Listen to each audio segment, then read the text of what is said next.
دوستان عزیز، همونطور که داخل یکی از پست‌های قبلی بهتون بهترین باکس آبرسان رو معرفی کرده بودم، موجود شده در تعداد بسیار بالایی.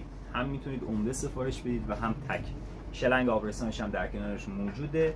این شلنگ ها شیر تنظیم داره، هم شما میتونید آب رو قطع بکنید، هم میتونید کم و زیاد کردن آبتون رو کنترل بکنید. خوبی این محفظه آبرسان چیه؟ شما دقیقاً میتونید این رو متحرک داشته باشید.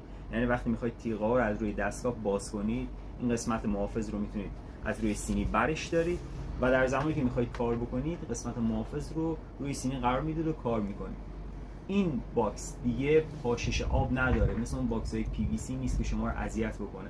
دقیقاً دیگه پاشش آبی به سمت من نخواهد بود. چرا؟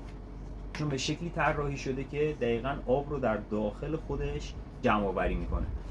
قیمتش هم داخل کپشن نوشتم، برای ثبت سفارشش میتونید دایرکت